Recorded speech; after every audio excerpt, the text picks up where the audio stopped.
Hi, everybody. So I'm Renee. I am head of content, local content for SABC. I oversee all content that goes into SABC1, 2, and 3. And if we have any other platforms, we also provide the content for them. And we also set the content strategies. I also oversee the strategy in terms of the commissioning office, how they operate in terms of the industry from a terms of trade perspective, because industry development also sits under me. Commissioning still stays separate from the SABC, from TV. It's a supply chain management issue.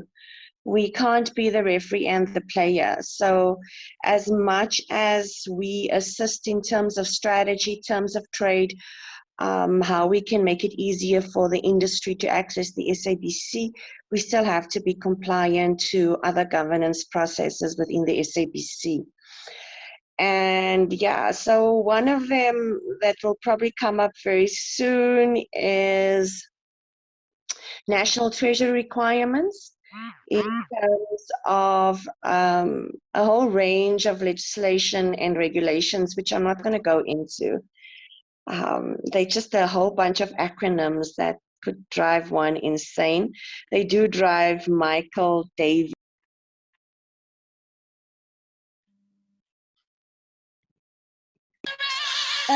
Apologies, sorry, Renee, we just lost your audio, and I'm going to ask everyone who's just joined to please mute themselves.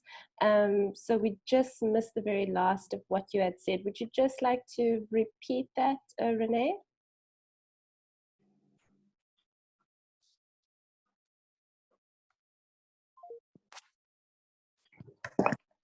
Sorry, guys.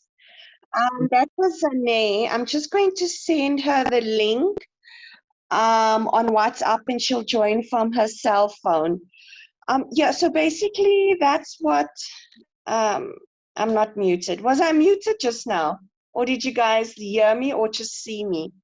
We heard you and we saw you. It was just the very last thing that you were saying that we missed. Okay, cool. So yeah, that's when she called me in. David or Michael, could you guys copy the link on WhatsApp and send it to Zane, so that she can link via her phone? There is she's prepared a very nice, thank you, Mike. She's prepared a very nice strategic presentation for you guys that kind of positions where SABC1 is. Where it's going to and its future, particularly in terms of the factual portfolio. And I'd really like for her to share it with you guys. From an overall process perspective, I do have a separate meeting with DFA, which is a separate one where I'll bring the commissioning office in, industry development, etc. I wanted this particular session to concentrate on content. So it's mainly a focus on SABC1 and factual from a Michael, David, and Zane perspective, and not necessarily from mine. The reason it's out of sequence is because I was making sure that everybody's available when you guys wanted us to be available. So I've just swapped the sessions around. And yeah, so that's me. That is kind of where we are. From a system perspective, I know sometimes it seems complicated in how we operate. It's not a television operation. It's not a Renee operation. It's not a David operation, a Michael or Zane. We comply to a whole range of other requirements that's outside of us. And it's a constant battle for us to find the sweet spot between what is required from a state-owned entity versus what a broadcaster needs. So that's why we are different to our competitors, because we're not a commercial entity.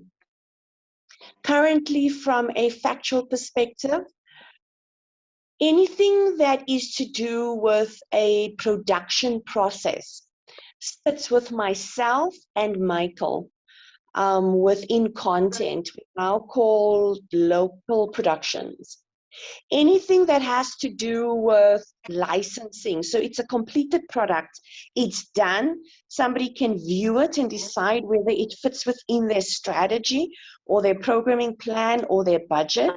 That sits with the channels under David's management. It's important to realize those distinctions. The commissioning office serves a purpose of, it guides proposals around the SABC. That's its core job. It accepts it and it directs it to the relevant party within the SABC, and it seeks updates from them to communicate with the industry. From a licensing perspective, because you do not fall under the, now I'm going to use an acronym, the PPFA, the Preferential Procurement Policy Framework Act. It doesn't necessarily need to fall under any kind of supply chain management process. So communication on licensing of completed products can happen directly with the buyers within the channels. So David currently is restructuring that area. He's here, so I won't speak on his behalf. I'm sure he can share how he is reworking his licensing area and streamlining the communication with everybody else. From my side, when it got to do with production, obviously you can communicate with myself or Michael once decisions have been made on that. And I'm not sure if Sane is here, but I just like to, the biggest challenge that we've had from a content perspective and the factual portfolio. The factual portfolio is very broad, so it doesn't just look at documentaries. It looks at reality, it looks at talk, it looks at a whole range of subgenres.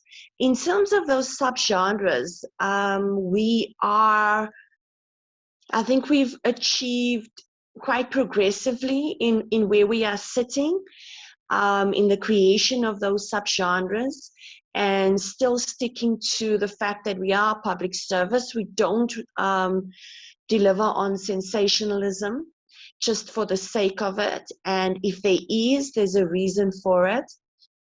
In terms of our documentary portfolio, we seem to be stuck in 1999, where everything is, it's very political. So it's about somebody's reflection on the political state of our country now and our country in the past and moving forward. The problem with that kind of approach is that we've got an entire news division that covers current affairs. Current affairs does not sit under television. It sits under news. They've got a whole range of properties that they cover current affairs with. So we often have a struggle where the storytelling that comes from the documentaries that we receive, the approach is very current affairs. We've got no problem playing in the current affairs space, but it needs to be brought into a space of an individual or a grouping of individuals and the effect those individuals have, not necessarily the commentary of a filmmaker. And we struggle a lot with trying to balance a filmmaker's commentary against an experience of a case study or a subject or an individual. There is room for authorship within the SABC. I think there's been space created in the past for authorship, and we've got no issue looking at the authorship. But I think that there needs to be an understanding around where a millennial audience is. SABC1 in particular, because we'll concentrate on this channel. They deal with the upper end age group of the youth, the middle, and also touching on the younger youth, and also the millennial and the disenfranchised millennial, not necessarily the SABC3 millennial, but the disenfranchised millennial, where their world and their space is very insular. And thus, when we speak to them, we start in the insular and we move out. If Sane is on the session and she has an opportunity to share her strategy with you, she'll be able to share with you the successes that we've had over the last few years, why they've worked from an audience perspective, so that you can gauge what the audience wants. At the end of the day, it's not what Renee wants. It's not what Sane wants. It's not what David wants. It's not what Michael wants. It's not what the filmmaker wants. It's about what the audience wants. And I think sometimes we lose that in everything that we're doing. And we always need to bring ourselves back to, we are making a program for somebody to watch. Who is that somebody? What do they want? And how do they want to consume it? So that is the critical part for us. She'll share her stats with you. Her stats will show you who's watching SABC1, where SABC1 is positioning its strategy in terms of securing that existing audience and keeping them there without losing them to this mass digital media space where they're consuming bubblegum, quick content that doesn't have much depth, that's very now, very in your face. And as much as we understand that's what people want, we're a public service. We're not necessarily going to give it to them, but we can take some key learnings from how that content is packaged for that particular audience. So yeah, Antoinette, that's me. I just need to check if you have had any success, or Mike, in terms of linking Sane up into this forum. She said she's in now. Okay, excellent. Mike, I've emailed you Sane's presentation. Will you open it?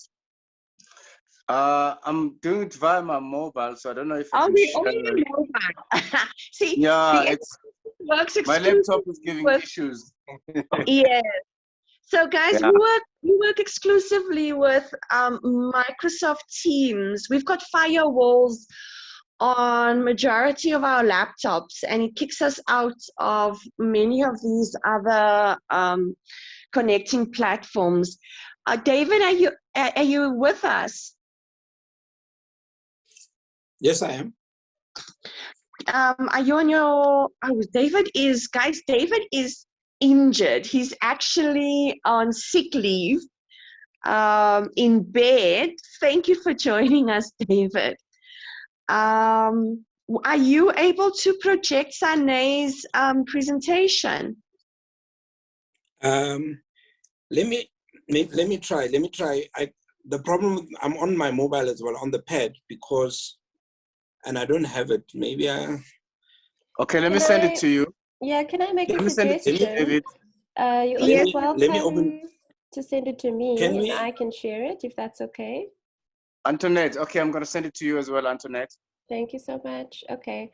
Cool. So then maybe what I can do. Yes, but David, we can hear you absolutely fine now. So we're very glad that you are audible. Send, Antoinette. Okay, I'm projecting it. Oh, are you? Okay. Hopefully this works. Thanks, David. Antoinette, do you want to introduce or give Sane an opportunity to introduce herself? And then while we do this technicality? I can do that, absolutely. So Sane, hi, welcome to this docCHAT Zoom session. We're so glad that you could join us. Sane is Program Manager at SABC1. So Sane, can I hand over to you?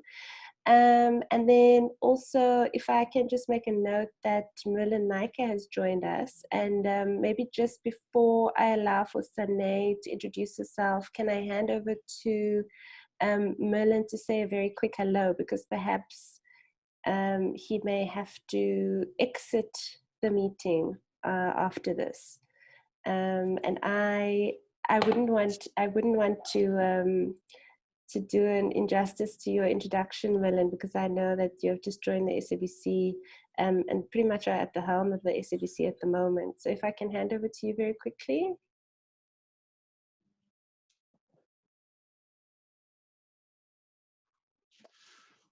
Can you hear me? Great, thanks so much. Thanks for this opportunity. I'm Merlin Naika, heading up television or video entertainment at the SABC, which includes what was called television and sport. And yeah, thank you for the engagement. We hope to come to some sort of workable solution that assists the industry and the organizational goals that we have going forward. So thanks so much for the invite. Wonderful, thank you so much. So Sunday, without further ado, thank you so much. We can see your screen, so I will hand over to you now.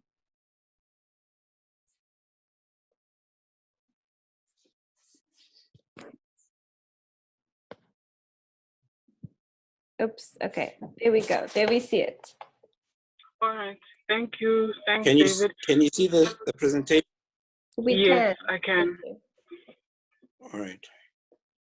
All right. Morning, everyone. Apologies for the delay in my getting in. I'm just, yeah, it's a long weekend for me. My family's giving me away tomorrow, so I'm all over the place and I'm a little preoccupied.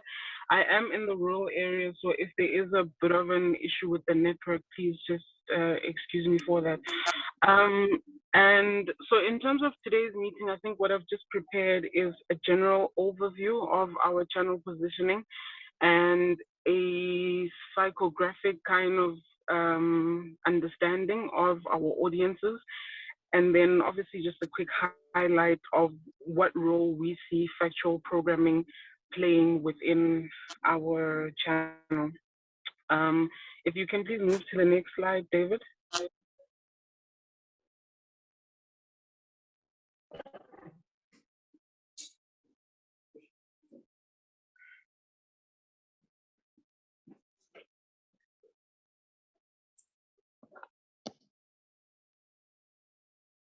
Okay, thank you.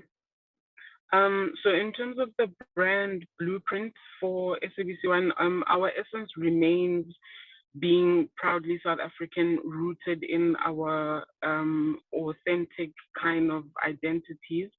So it is all about living in Mzansi, that our differentiator becomes empowering and uplifting the youth of South Africa.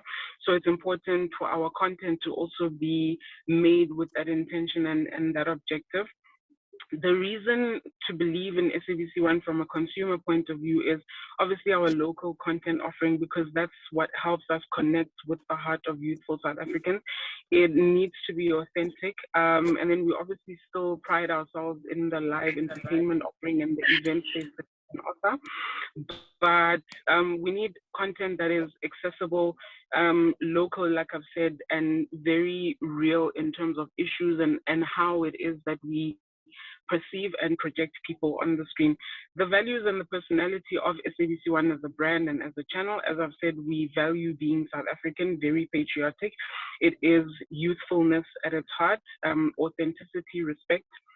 The personality of SABC1, and that's the tone that kind of needs to come through in the programming and the offerings that we give, is that it's bold, we're challenging, fiery, energetic, and inclusive of all youth of South Africa. I think that's a very important point, because we've historically been understood as a black skewed youth channel. And I think as we progress in the market space and as the landscape becomes a little more fragmented and the competition increases, we are saying we are a channel for all South African youth, because it's important to be able to access all of those pockets in the interest of public service, but also in the interest of protecting our market positioning and helping to grow ourselves. But it's also the reality that our core audiences live in.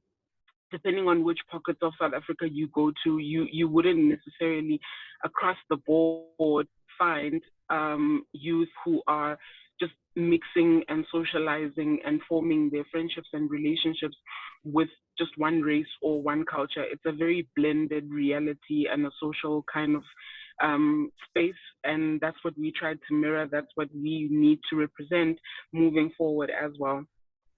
The benefits that can be derived from engaging with SABC1 as a platform and through our content as well is that we entertain, we inform, we will enrich your mindset, and that we validate people's identities, we validate their experiences and their beliefs.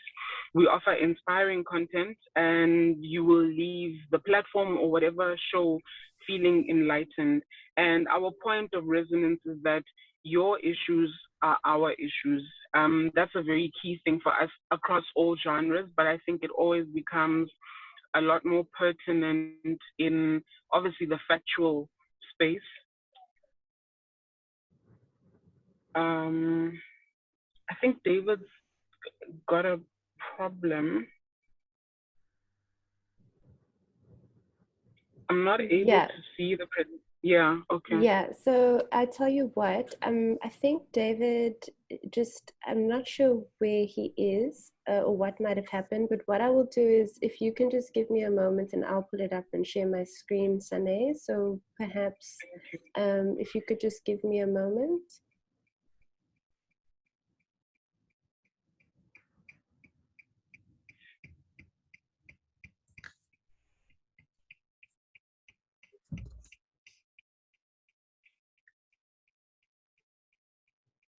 I think, Sane, maybe if you could tell us just a little bit more about how much of, in terms of a percentage of your programming that is factual documentary programming, could you shed a little bit of light on that for us?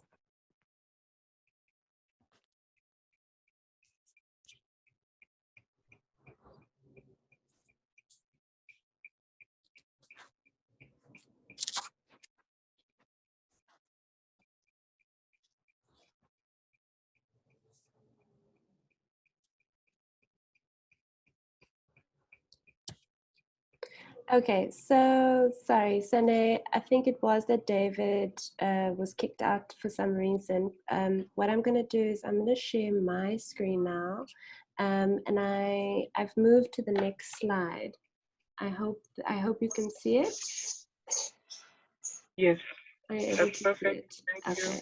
All right. Okay.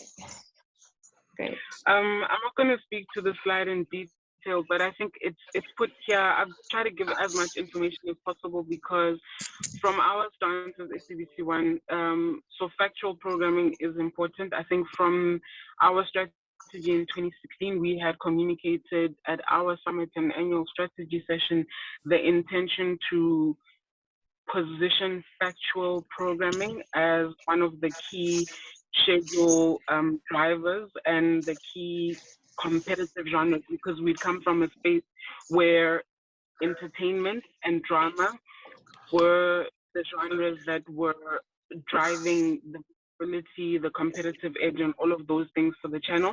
And the market space, like I said, there's a lot of new players that have come in. They are playing in the same space, competing aggressively with local drama and then entertainment here and there. So in order to try and pivot ourselves and I'm getting a lot of feedback. I'm not sure if that's coming from my side or somewhere else. I think it's from somewhere else. Please, can I ask that anyone who's joined mutes themselves? Thanks. Thank you. Okay, so I'm going to continue. Yeah. So where we are is that factual is one of the genres that we would like to foreground. We've been on that strategic intent for the past 3-4 years. So we're happy for today's meeting. And what you will see is that obviously when you look at the generic schedule of SABC1, we've got a lot more slots that we have since repositioned and made for factual and factual entertainment offerings. So with that, in this presentation, you'll see a lot of slides and things that just talk about how it is that we want the content to be approached, how it is that we understand our audiences, so that we make sure whatever offerings and submissions and conversations we are having going forward in programming is all aligned. So the manifesto is just to make you understand the spirit of SABC1 in its youthfulness.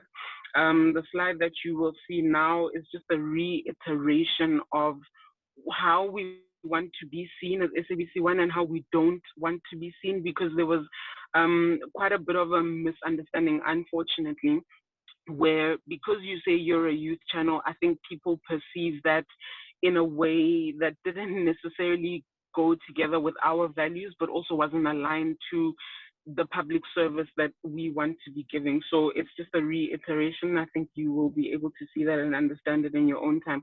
The challenge that we have found ourselves having as a brand, obviously in a fragmented market space, is that it is a difficult position, but it's interesting because it presents new opportunities for us. It forces us to think in different ways. So we were once regarded as the market leader, as the cool brand that not only audiences, but also market sort of other players in the market and competitors looked up to. And with that, there's then been a sense of erosion of the SABC1 brand. There's a lot of replications of what we have been able to do successfully. So you'll see seemingly increased investment from competitors in the market space that are predominantly playing in the drama space. Hence us saying we then want to be more visible in the factual and the factual entertainment space. And with that, it then makes us have to think of groundbreaking content. How do we tell stories differently in a factual space? But we're looking at hybrid formats as well within that factual space. I won't go through the slide that Antoinette is on at the moment, because again, I think you can engage with that on your own in working towards any concepts or ideas that you'd have for SABC1. And just making sure that it will be able to access the points within that Maslow's hierarchy where we know our audiences are the most turned on and are able to consume our content. So where's their highest interest point? Where do we pique their interest and how? And that's the point at which that slide becomes relevant. So again, viewers, for us, it's becoming harder and harder to be able to attract them and to speak to them, but water cooler conversations become more important for a brand because it's a sure way of us knowing exactly what our audiences think of our content offering. And I think social media has just increased and it's become more aggressive water cooler conversations, because they're not just literally happening around the water cooler at office, at school, but they're also playing out on social media. So we need to make content that is conscious of that. We as a brand are looking for content that can give us talkability, not in the traditional spaces, like I said, in school playgrounds or classrooms and at work and on, you know, public transport kind of spaces, but also on social media, because it then gives us some form of instant kind of understanding of how people have received and are engaging with the content, and it allows us to be able to know moving forward what is it that, you know, just to shapeshift. So it is important to make content that does drive talkability. And then if you can move to the next slide, please. Cool. So it just in our time and what we know and what we've learned working in the factual space. So obviously factual traditionally understood as a very niche kind of space for a specific type of audience, and the drive that we are on as SABC1, we're a mass platform. It's a generalist entertainment channel, so we cannot continue just looking at factual in that niche kind of space. As I've said, we've opened up our schedule, we've created more slots, we are increasing our investment and also just the market kind of relevance around factual content. So what we know is that transformational content has assisted us and has enhanced the channel's relevance. Socially conscious content gives our audiences tools to navigate their world, and that's the feedback that we've gotten back from them. So it helps us amplify our public service. Hybrid formats, as I've said, allowed for imaginative storytelling, and those would be docudramas, docu-reality, those kind of things. And then the fulfillment of our quota through licenses and pre-sales, because I think we've found that space as one that has been a lot more beneficial and rewarding, because the industry continues to work. And there is content out there, and not everybody is necessarily looking for the commission route, but I think through conversations between channels and content has very consistently awakened us to the fact that where we historically come from as the SABC in wanting to almost have 99% of our schedules being commissioned titles is no longer necessarily how the market is operating. Producers are being more innovative. They are able to source funding. There's investors, there's partners. And in trying to get content that is South African but global in its standard, in its scale, and in its outlook, and content that can travel to different market spaces and regions, we do realize that licenses are an easier way. Pre-sales, where we are part investors, is also another way where we're able to access the scale and the quality of production that we need at an affordable cost to us as the SABC, because it comes with multiple funders and investors, and we just part contribute in that as well. So what we've learned doesn't necessarily work for us. Again, we've struggled to get the right kind of documentaries that we know matches the appeal of our audiences and talks to their realities and raises the necessary kind of conversations for that segment of audiences. And generally, most of the submissions that we had received just show some sort of misguided understanding of the channel, and so it's really been hard to find ourselves being able to sustain the bulk of the slots that we have designated for factual and factual entertainment content. Yeah, so the programming vision, we obviously need to maintain our channel leadership position, and we do want to redefine our content DNA, as I've said, factual being one of the spaces that we've identified to assist us in just being disruptive again, making this genre more popular and acceptable, as opposed to the current market, which is oversaturated with dramas and just pure entertainment offerings. We want to enhance inclusivity, as I've said, attract new audiences, not just be understood as the Black youth channel, but as the South African youth channel, inclusive and encompassing all South African youth cultures and identities within that. And we want to continue empowering our consumers so that we foster social diversity that inspires, informs, and entertains. And then we obviously, as a business, want to avoid over-reliance on the traditional kind of genres that have proven to be working for us, but as I've said, there's a strong erosion. There's a lot more people playing in that space, so we need to differentiate ourselves. We want to enhance our engagement with target audiences, as I've said, and that's just through making sure that we're raising conversations on the screen, but also on social media. So starting conversations that can trend, pushing activism in the factual space through, I think there's this whole hashtag activism kind of reality and that we live in this time. And if our content can be in there and be pushing some of those campaigns, it helps us from a point of relevance, and also just from a point, again, of endearing public service. And then obviously we need to offer the best production value for our audiences, because often what we do find sometimes in the misunderstanding of SABC1, because we come from a place where the brand had aligned itself more to a peri-urban and a township and a rural audience. And with that was some sort of what David calls the ghettoization of our audiences. But unfortunately, when you align yourself to those segments, somehow people think they deserve a substandard quality of content and production look and feel. And we're not that as SABC1. We respect our audiences very much. They deserve good quality production, and we've done that with our producers and partners, and we need to continue doing that and uphold that. I think the programming DNA, you can go through more in detail, but the essence of it is that we need to have relevance to the viewers and their current environment.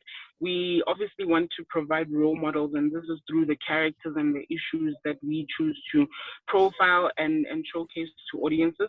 We, especially through factual programming, want to open a window to the world and allow our viewers to be able to know what else is happening in different parts of the country, but the rest of the world. And I'm very passionate about that, because obviously coming from a small town, Pietermaritzburg, in a rural area, not having access to a lot and not being spoiled for choice, television was the one place that I could be able to understand what else was going on, what other people were thinking, what was trending where, and be able to build my mind and my sense of the world in that way. So it is important, and that's for us where factual programming plays quite an important role.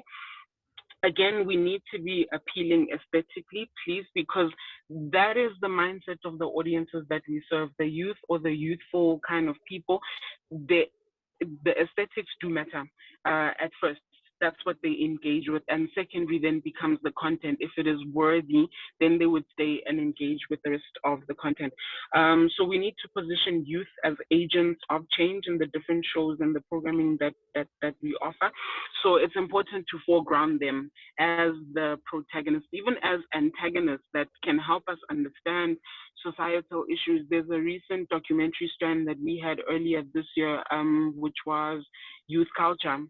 And we were able to tell just the story of masculinity and toxic masculinity, but for youth and young people, where when we talk about toxic masculinity, we generally think it's the older generation. And we were able to, through a story of a lot of young men in the Eastern Cape, and positioning MT as the main subject, because we know that would be appealing, and through him then be able to unpack stories of other young men who are lesser known, but their stories were equally important.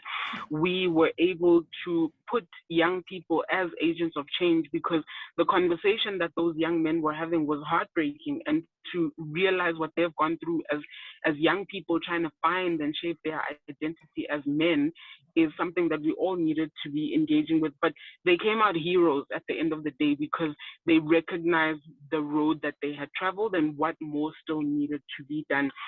So it gives a sense of comfort at the end of the day to know that young people are introspecting and they are having those conversations. And from a public service perspective, we know that maybe as a country, there is some hope and we are headed in the right direction to some degree.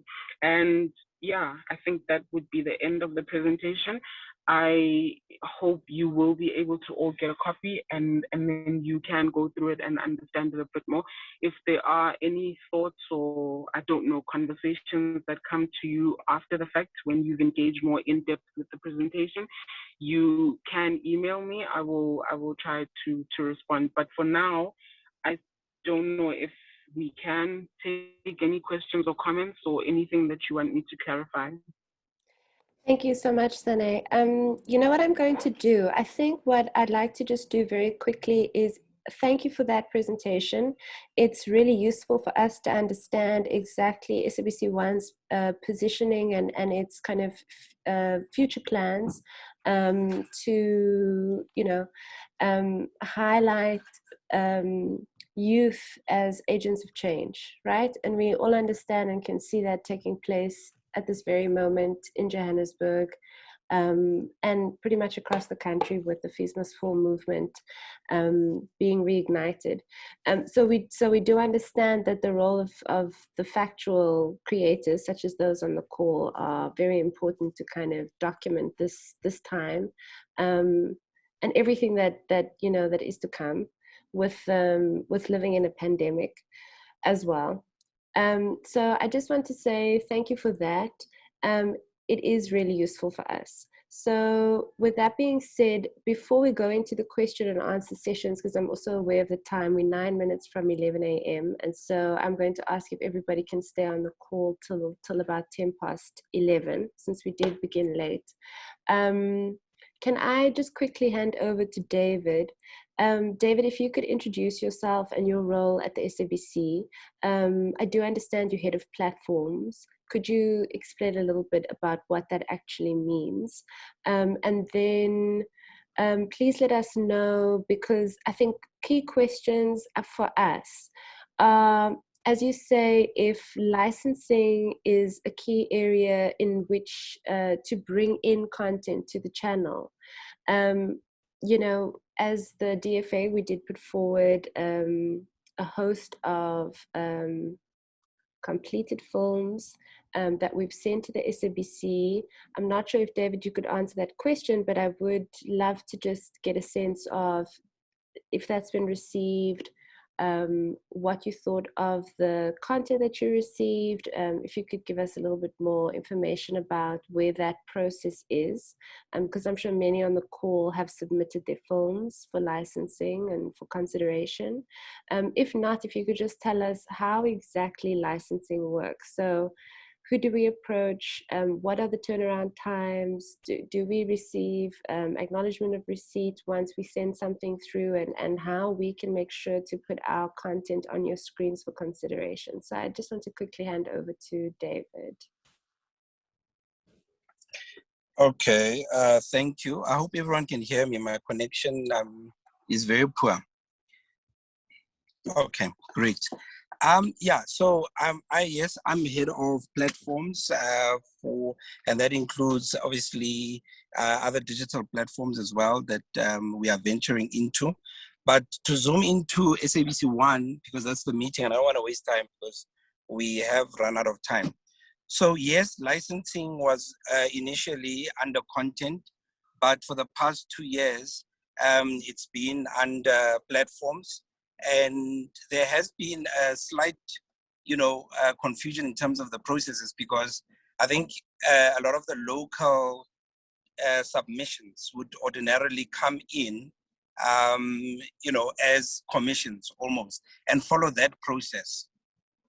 But what we would want to do is really make sure that we've got a process for licensing. The same approach that we have for international license, we should have for also local license. One of the things that we still need to do, which we do have, is an SOP for how we engage for all licenses, irrespective of local and international. And as we've noticed, there's been a lot of content that was submitted for licensing, but wasn't processed. And there was a backlog that was submitted that we had to then, as platforms, sort out and make sure that we process, and we are in the process of doing that. In our SOP, what we want to do moving forward, once we've sorted out the backlog of especially the local content, we are then going to work on a 2-week turnaround. So once we've received the submission, we need to be evaluated and then provide the feedback. But the feedback is going to be similar to the way in which we engage with international license, because how we do it is we receive either links, we receive submissions, it's mostly links, online submissions. The team then evaluates it. This is the programming team from channels will evaluate it and then give feedback to the buyers, and the buyers will then contact you as the producer or the supplier. In most cases, our response to licenses is based on the needs analysis, based on the slots that we have, and then also the positioning of the channel. We then can't obviously, acquire the license. We have specific hours that we need to deliver on the channels in prime time. For FTA, for instance, is the 2-hour documentaries. So we try and meet that.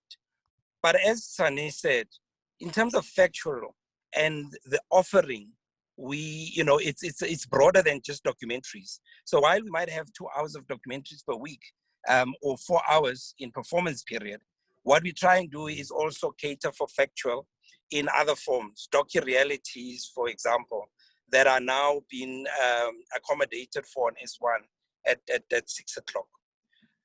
So that's where we are. We're trying not to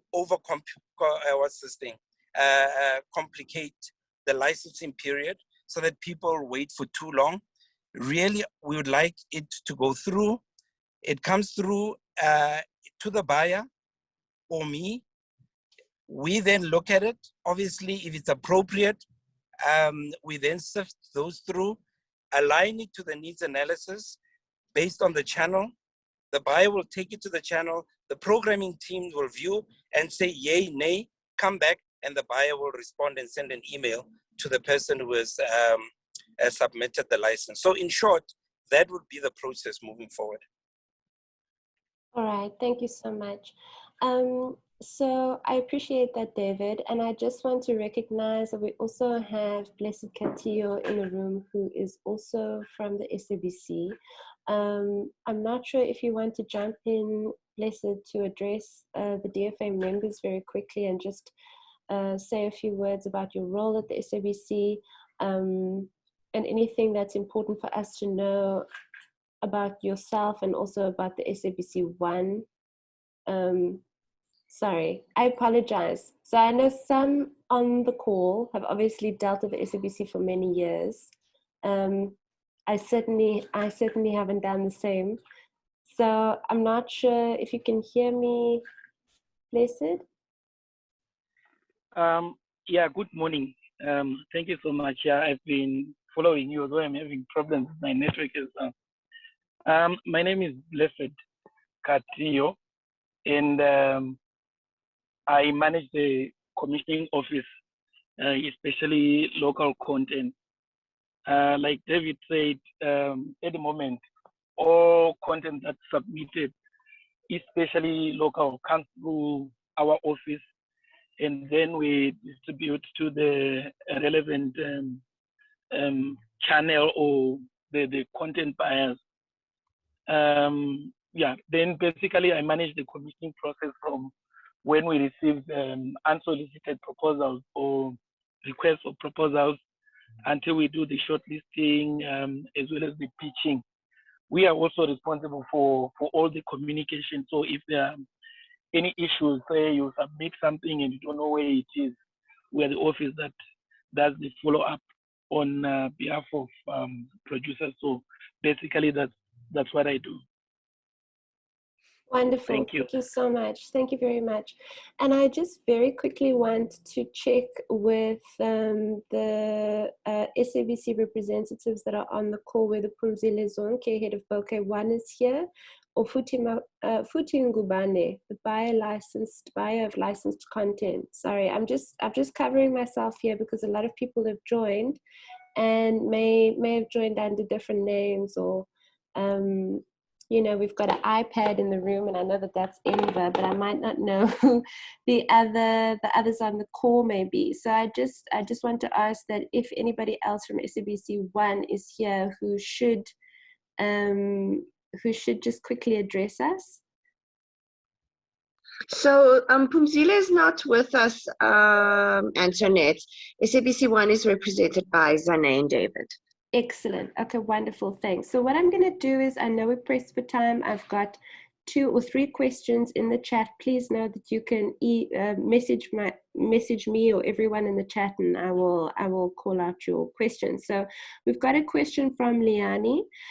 She asks, do you have a long form 70 to 90 minute slot for cinematic festival docs? Because it is difficult if you are submitting a longer, let's say a 90-minute documentary, feature-length documentary, because I think the experience has been that those have been broken up across 2 weeks. So the experience is that the film is just cut at the 48-minute mark, which obviously, you know, as the filmmaker, you might have put a major turning point or a dramatic arc at that very spot. And, you know, the experience is that the film should be enjoyed in its entirety.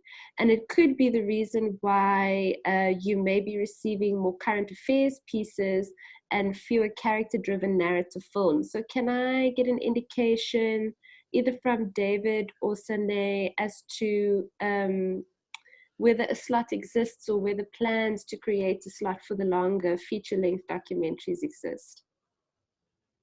It does, and to answer you, it does. We do that as and when we know we have selected content that is that length. So any feature length kind of, we then use that to drive event viewing on our schedule. So specifically around the months of national importance. So human rights, freedom, youth, women's month, and then in September as well for heritage, we are normally looking for one signature documentary that can drive event viewing, and for that we're open to feature length, and we reorganize the schedule in order to accommodate that.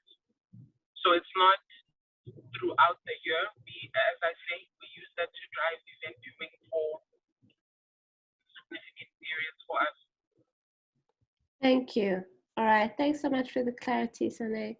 Chililo has a question for David. So David, could you please advise if the SABC licenses only finished projects, or can we submit a project that's on a rough cut or at an online stage for consideration? Yes, so we do accept, you know, remember we do pre-sales or pre-licenses. So if it's a rough cut or you only have a pilot and so on, you can share that with us, and we'll then engage you. Either it's still a license because maybe you feel you'll be able to complete it and then submit it after you get input, or you would want maybe to treat it as a pre-sale or pre-license. And in that case, it will follow a slightly different route because you haven't produced it and we can't actually view the final product. You would then have to go via the pitching route. So yes. Okay, so that's an important distinction. I just want to pick up on what you said. You said that if it is not complete, you'd have to kind of enter a pre-sales agreement, but then pitch as you would for a commission. Is that correct? Yes. All right. Antoinette, can I just clarify? Please, if yeah. I could. So pre-sales for us is content that has multiple investors, not funders from a commercial perspective, because that's an AFP. So a pre-sale for us is where you come to us and you say, I have concept X, here's the narrative and the synopsis overview.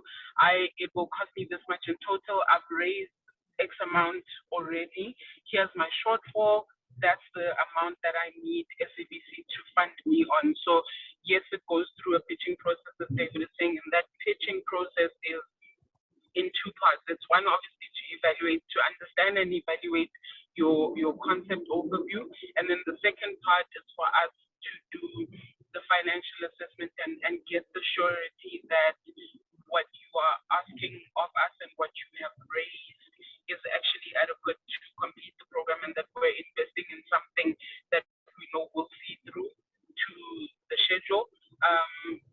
And then to also understand the sense of IP, because obviously when there's multiple investors, we also like to know if should we want to invest more than what you have originally asked for. If the concept demonstrates itself as being of more value to us, we at times ask for an equity deal.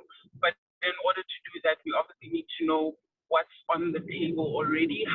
So basically how much has the cake been cut up? How many pieces are remaining? And from that piece, because it's an investment for us, it's not a direct commission. All right, okay. Thank you for that. So there are two routes. Well, there are a few routes to the SABC. And I think... Sorry, Antoinette, can I cut you? I don't even know how to put my hand up on my phone, let alone that's fine. Zoom. So the second session I think set up with you guys is my session, right? Which is the commissioning session and not S2 and S3 session. If I recall how we were setting the sessions up. Yes, yes. So that is the point at which I will come in with industry development, Blessed, David, Futhi, Vi, and we'll discuss with the forum the different means and methods of coming into the SABC, how we do the business modeling and the type of business modeling and what to look out for. So that has been scheduled for the second session. This one was purely because I know we are running out of time. And I had planned on going through all of this anyway at that session. Okay, so can I ask if I can just squeeze in one very last question, and then we can wrap it up. And thank you for that. We look forward to the second session. There's two things. The first is that Claudia has asked, can you please share the contact details of the panelists? And I will get. So what we will do is we'll make available the recording of this, and I will have to just check with the SABC exactly who it is that members need to contact, whether it's a pre-sale agreement, a commission, a license, so that we also understand which channels or which kind of who to communicate with, which I think is quite important for us, because it's great to know what's available, but how we take the next step is also quite important. So Malie has asked who exactly at the SABC would produce as contact when they have already locked sponsors for their shows. And we're looking now, I guess, at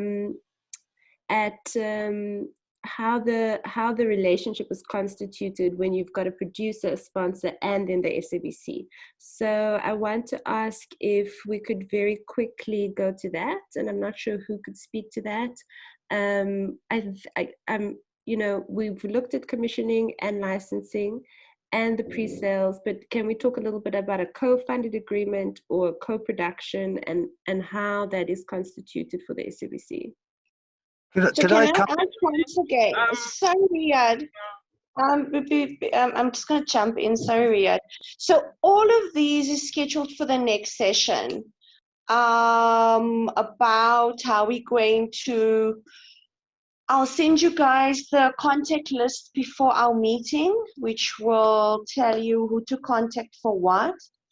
I will discuss the various business models, what we look for. And I think most importantly, I will put you guys into the picture of the greater SABC, because issues around how we business model, who we talk to is not a TV issue. It's an SABC issue. And that's ongoing discussions that we are having with National Treasury around how we are governed, why we are governed, what we can do, what we can't do. And I think it's important that we then at that point bring you guys into confidence with the challenges that we are dealing with and how we've been trying for the last couple of years to overcome them.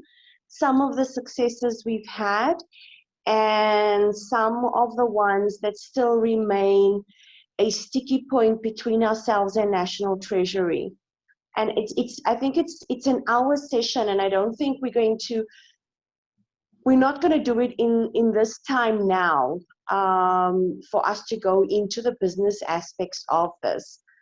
So if we can leave the business aspects for that meeting, if you guys want, you can via Antoinette send me through key areas of discussions that you'd like to have in that session, so I can ensure that either the relevant people are in the room or we have the relevant information available to you guys for that particular session. I'm sorry to cut into you, Riyadh. I'll give you the forum. Thanks, Renee. Yeah, I mean, my question, I think that answers some of the question, one aspect of what I wanted to ask. But I think I'd just like to know from David, we've had discussions over the last year around your timelines and how you're faring in meeting your sort of attempt to resolve when licensing submissions or pre-sale submissions, co-funding, whatever, come in. How long is that taking you now? And are you still confident that you can get to the 90-day issue? Because I mean, particularly when you're talking about pre-sales, as Zanet's raised, is defined. We often when it comes to TV, it's quite important not only to raise additional finance, but also to know where the real interest, genuine interest is, so we can determine our financing strategies. These are critical, particularly, and these have become much more pronounced in the last year with the advent of the pandemic.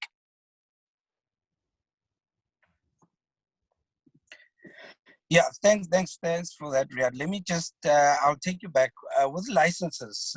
When I said that we have a backlog, so we've put aside about 2 to 3 months to sort out the backlog. I think we are sitting at around about just under 100 licenses that we need to respond to. And that's in total, it's not documentaries. So documentaries would be obviously a bulk of that, because a lot of the content that's submitted would be documentaries. But that's what we want to do. Post that, that's when I said we will have a licensing department. We are, as you know, we're going through a bit of a restructuring, and we're going to have dedicated team that's going to be working on the licenses and make sure that the responses are much quicker. When it comes to pre-sales, the timelines are different, because remember, the timelines are also determined not by SABC alone, they're determined by the producer also being able to raise the funds. So when it comes to the pre-sales, it's a slightly different, and I can't commit, or Renee and Ivana can't commit to 90 days on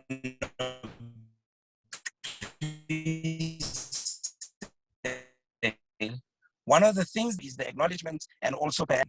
But the finalization and the final response will be determined by the whole process and whether funds can be raised and so on. So what we then see with pre-sales from a channel perspective is we tend to then move out the TX schedule when the promises of the fundraising is not going as well as had anticipated.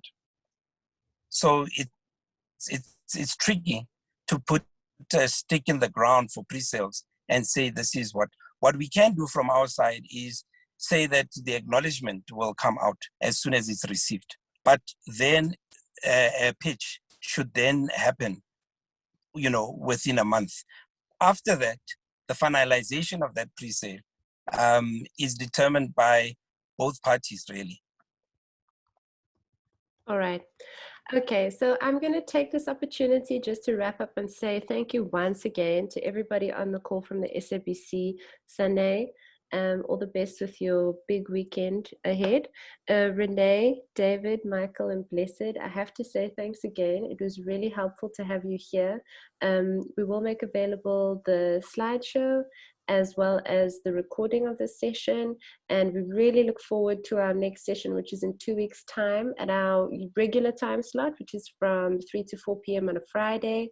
And Renee will get into the finer details. I think the things we kind of all would love to know. And she's going to provide us with the right email addresses and all of the right people to be speaking to in order to make sure that we have an avenue for our content. So with that, I think we can say goodbye. It's 11:15. Thank you for your time, and have a lovely weekend.